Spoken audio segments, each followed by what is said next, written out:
ইদম পশু মহোৎসবের প্যান্ডেলের খোলার কাজ খানিকটা শেষ হয়েছে, খানিকটা বাকি আছে।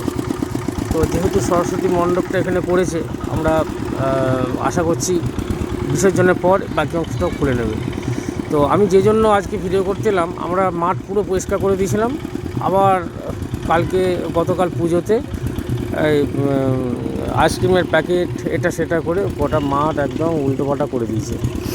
তো আমি যেটা বলছিলাম সেটা হচ্ছে কি, খেলার মাঠ মানে খেলার উপযুক্ত হয়েছে।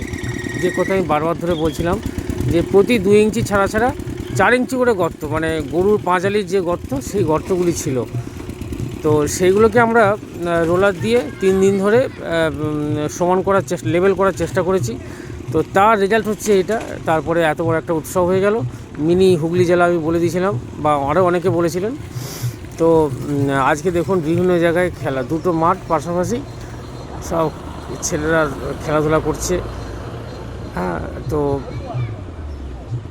এটা প্রীতম পশু উৎসবের একটা প্রাপ্তি যে পাড়ার ছেলেদের, বাচ্চাদের খেলার উপযুক্ত একটা মাঠ উপহার দেওয়া গেছে। ওরা ঠাকুরের কাছে প্রার্থনা করি ওরা সুস্বাস্থ্যের অধিকারী হোক, খেলা জগতে ওদের সুনাম বাড়ুক। আর এখন ফুটবল খেলছে, ওদিকে ক্রিকেট খেলা চলছে। ওই দেখুন ক্রিকেট খেলছে, আর এদিকটা ফুটবল খেলছে। আর এদিকে যেমন প্যান্ডেলটা রয়েছে, প্যান্ডেলের মধ্যে বাগদেবীর আরাধনা খুব সম্ভবত কালকে বা পরশু বিসর্জন দেবে। তারপরে আমরা এই কাজ সাঙ্গ করব। জয় গুরু।